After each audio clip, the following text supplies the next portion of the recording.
বন্ধুরা, এতক্ষণ যে সিনগুলো দেখছেন সেটি হলো এই গল্পের প্রথম পার্টের ঘটনা। বন্ধুরা, আপনারা যদি এই গল্পের প্রথম অংশ না দেখে থাকেন তাহলে প্রথম অংশ এই ভিডিওর ডেসক্রিপশন বক্সে অথবা কমেন্ট বক্সে পেয়ে যাবেন। তাহলে চলুন শুরু করা যাক গল্পটির বাকি অংশ। যেখানে জঙ্গলের ভিতর জিয়ার বন্ধু ডিকার মৃত্যুতে জিয়া প্রচন্ড কষ্ট পেয়ে সহ্য করতে না পেরে সেখানে জিয়া অজ্ঞান হয়ে পড়ে। তাদের এই অবস্থা দেখে মিলি এখন কি করবে বুঝতে পারছিল না। হঠাৎই মিলি তার সামনে কাউকে দেখতে পায়। অন্যদিকে দানাং চলে আসে প্রাপ্তর বাড়িতে। প্রাপ্ত ছিল দানাং এর সহকর্মী। দানাং জানায় তার নাতনিকে বাঁচাতে হবে। প্রাপ্ত যেন তার গলায় থাকা ওই তাবিজটি দিয়ে দেয়। প্রথমে না দিতে চাইলেও পরে তাবিজটি দিয়ে দেয়। এ বিষয়ে প্রাপ্ত জানতে চাইলে দানাং তাকে জানায় জিয়ার বাবা জারুট আবার ফিরে এসেছে, তাকে আটকাতে হবে। দানাং তার সাথে আরো কিছু লবণযুক্ত বুলেট নিয়ে নেয়। দানাং প্রাপ্তকে সাবধানে থাকতে বলে এবং সেখান থেকে বেরিয়ে পড়ে। অন্যদিকে আমরা জিয়াকে দেখি, যেখানে একজন লোক জিয়াকে ধরে আনে। লোকটি অন্ধ ছিল। এই লোক আসলে ইয়ন্টো ছিল, যে কিনা একসময় তার নানার সাথে কাজ করত। ইয়ন্টো জিয়ার গলা থেকে কবচটি নিয়ে নেয় এবং সে বলে অভিশাপ থেকে এই কবচটি এতদিন জিয়াকে রক্ষা করে আসছে। জিয়া জিজ্ঞেস করে কিসের অভিশাপ। ইয়ন্টো বলে তার বাবার দেয়া অভিশাপ, যেটা মৃত্যুর আগে তার বাবা এই গ্রামবাসীকে উদ্দেশ্য করে অভিশাপ দিয়ে গেছিল। অন্যদিকে প্রাপ্তর সাথে তার ওয়াইফের তর্ক হয়, কেন সে তার কবচটি দানাংকে দিয়ে দিল। তখন প্রাপ্ত বলে দানাংকে কবচটি দিতেই হতো। আসলে দানাং এর কথা সবাই মেনে চলতো, সেই সাথে ভয়ও পেত। হঠাৎই দরজায় কেউ কড়া নাড়ে। প্রাপ্ত দানাং এসেছে ভেবে দরজা খুলতেই সে কাউকে দেখতে পায় না। হঠাৎই প্রাপ্তর ওয়াইফ ওই খাটিয়া বহনকারী ক্রোমলীয় দেখতে পায়, যেটা কিনা তাদের দিকেই আসতে দেখে। এতদিন তারা রক্ষা পেয়েছে ওই কবচ থাকার কারণে, কিন্তু এবার তারা কোনো রক্ষা পেল না। প্রাপ্তর ওয়াইফকে গলা চেপে শূন্যে ভাসিয়ে রাখে। প্রাপ্ত রুম থেকে বন্দুকের বুলেট আনতে গেলে ফিরে এসে দেখে তার ওয়াইফকে ততক্ষণে মেরে ফেলেছে। হঠাৎই প্রাপ্তকেও আক্রমণ করে বসে। প্রাপ্ত ভয়ে আটকে ওঠে। তখনই ক্রোমলীয় প্রাপ্তকে সেখানে পা থেকে মাথা পর্যন্ত ছিঁড়ে দুই ভাগে ভাগ করে ফেলে। সাথে সাথে প্রাপ্তও মারা যায়। অন্যদিকে দানাং জিয়াকে খুঁজতে বেরিয়ে পড়ে। তখন সে দেখে ডিকার লাশ পড়ে আছে। তাহলে জিয়া কোথায়? জিয়া এবং মিলি তখনও পর্যন্ত ইয়ন্টোর কাছে বন্দী ছিল। ইয়ন্টো জিয়াকে বলে তার বাবা কোথাও পালিয়ে যায়নি, বরং তার নানা দানাংই প্ল্যান করে তার বাবাকে মেরেছে।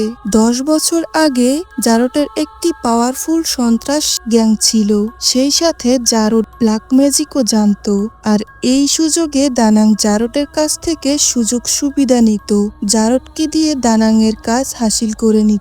আর দানাংও একজন ডাকাত ছিল, কিন্তু সেটা কাউকে বুঝতে না দিয়ে লোকচক্ষের আড়ালে থেকে তার কাজ চালিয়ে যেত। আর তোমার বাবা ব্ল্যাক ম্যাজিক করতে করতে এক সময় সে অমর হয়ে যায়, তাই তাকে মারা অসম্ভব হয়। আসল ঘটনা হলো তোমার বাবা দানাং এর মেয়ের জামাই হওয়াতে সেটা মানতে পারেনি। তোমার নানা চাইছিল তোমার বাবাকে শুধু সন্ত্রাসের কাজে ব্যবহার করবে, আর সেটা হয়নি বলে তাকে গ্রামের লোকজনের কাছে খারাপ প্রমাণিত করে জারটকে 2 টুকরো করে মেরে আলাদা আলাদা স্থানে রাখা হয়। জারট মারা যাওয়ার আগে এই গ্রামকে অভিশাপ দিয়ে যায়। ইয়ন্টো নিজেও তার বাবাকে মারার কাজে তার নানাকে সাহায্য করে। ইয়ন্টো জিয়াকে বলে তার গলায় যে কবচটি ছিল সেটা তার বাবার দাঁত দিয়ে তৈরি করা হয়েছে। ইয়ন্টো আরো বলে তার বাবার সাথে যে সন্ত্রাসবাদীরা ছিল তাদেরও মেরে জঙ্গলের ভিতর গর্ত খুঁড়ে মাটি চাপা দেয়া হয়েছিল। এখন তাদের আত্মাগুলো খাটিয়ে নিয়ে এই গ্রামে ঘুরে বেড়ায়, আর তাদেরকেই ক্রোমলীয় বলা হয়। ক্রোমলীয় হলো তারা যারা কারো লাশ বহন করে। করে, আর ওই ক্রোমোলিওর চোখে যদি কারো চোখ পড়ে যায় তাকেই মরতে হয়। আর তখন এমিলির জ্ঞান ফিরতেই সে পাশ থেকে ইয়ন্টোর সব কথা শুনতে থাকে। তখন ইয়ন্টো আরো বলে, তোমার বাবার অভিশাপ থেকে সবাইকে বাঁচাতে হলে তোমার বাবার মাথা এবং দেহ আলাদা স্থানে আছে, সেটা মিলিত করলেই সে জীবিত হয়ে উঠবে। আর জারটের যদি কোনো বংশধর থাকে কেবল তারাই পারবে জারটকে একেবারে শেষ করে দিতে। যেহেতু তুমি জারটের মেয়ে, তাই তোমার নানা চাইছে তোমার শরীরে রক্ত লাগানো ছুরি দিয়ে আঘাত করে জারটকে চিরজীবনের জন্য শেষ করে দিতে। একথা শুনে জিয়া চমকে ওঠে। জিয়া তখন বলে, আমি নানাকে এবং বাবাকে বুঝিয়ে বলবো, এই অভিশাপ থেকে সবাইকে মুক্ত করব। কিন্তু ইয়ন্টো সেটা চাইছিল না। সে চায় এই গ্রামের সবাই শাস্তি পাক, কারণ সেই দিন গভীর রাতে জারটের সাথে সাথে তার দলের সবাইকে নির্মমভাবে হত্যা করেছিল। তখন গ্রামবাসীরা কোনো প্রতিবাদ করেনি। তার নানা যদি ভালোই হতো তাহলে সে এই তাবিজ তাদের নিজেদের রক্ষার জন্য বানাতো না, বরং পুরো গ্রামবাসীর জন্য বানাতো। এখানে তার নানা নিজের স্বার্থের জন্য কাজ করে আসছে, তাই ইয়ন্টো জিয়াকে শেষ করার জন্য ধরে এনেছে। কারণ জিয়া যদি বেঁচেই না থাকে তাহলে জারটকে আটকানোর জন্য কেউ থাকবে না।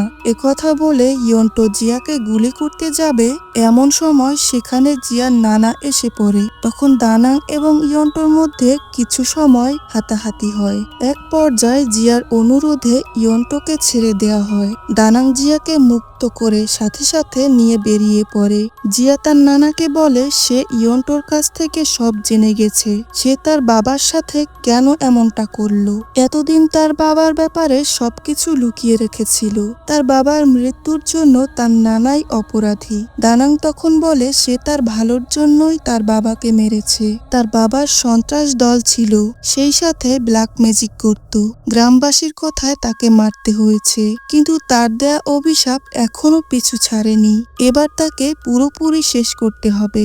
জিয়া তখন বলে তার নানা যদি তার ভালোই চাইতো তাহলে তাকে এতিম করতো না। তার বাবা যতই খারাপ হোক না কেন, ছোটবেলায় তার বাবা তাকে অনেক ভালোবাসতো। তার বিশ্বাস তার বাবাকে বললে সে কোনো ক্ষতি করবে না। তবে দানাংয়ের মতে তার বাবা এখন ক্রোমোলিও হয়ে গেছে, সে তার মেয়েকে চিনবে না।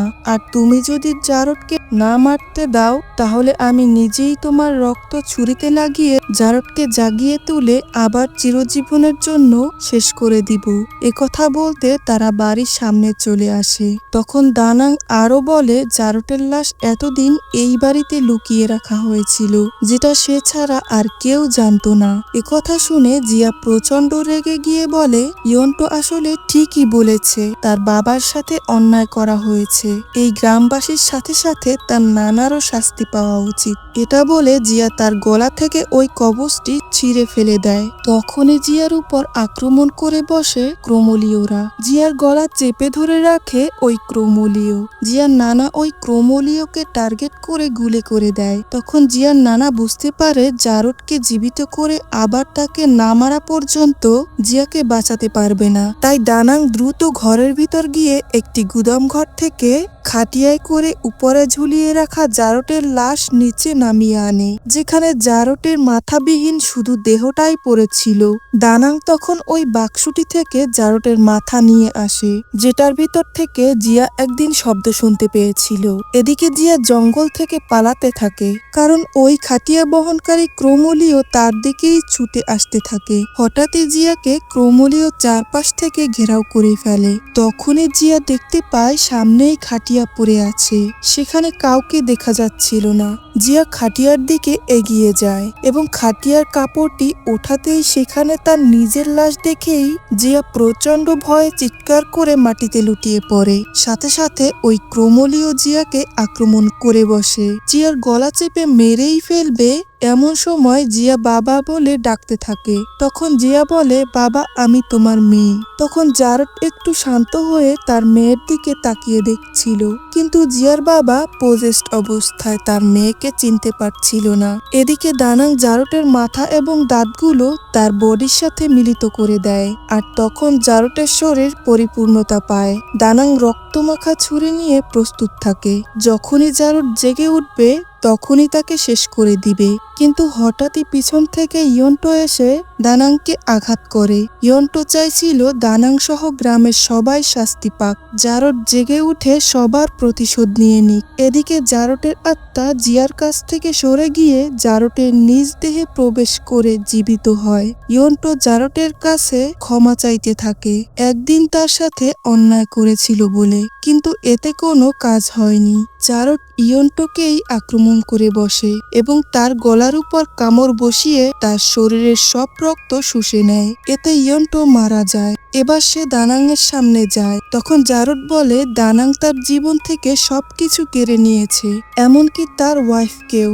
এটা বলে জারট দানাংকে আঘাত করে। জারট আরো বলে, আপনার মেয়ের জামাই হিসেবে গ্রহণ করতে পারেননি বলে উল্টো আপনি আমাকে ব্ল্যাক ম্যাজিকের দিকে উদ্বুদ্ধ করেছেন। ব্ল্যাক ম্যাজিক করায় আমার ওয়াইফ আমাকে ঘৃণা করাতে সবকিছু ছেড়ে দিয়েছিলাম। এক সময় সবকিছু ঠিক হওয়াতে আবার সুখেই দিন কাটিয়েছিলাম, কিন্তু জারটের শ্বশুর দানাং তাদের জীবন একেবারে তছনছ করে দিয়েছিল। তখন সেখানে জিয়া চলে আসে। জিয়ার নানা তাকে বলে জারট তাকে দেখার আগেই জিয়া যেন তার বাবাকে মেরে ফেলে, কিন্তু জিয়া সেটা না করে তার বাবাকে ডাক দেয়। জারট তার দিকে এগোতেই জিয়া তার বাবাকে জড়িয়ে ধরে। জিয়া বলে সে তাকে অনেক বেশি ভালোবাসে, এত বছর তাকে খুব মিস করছিল।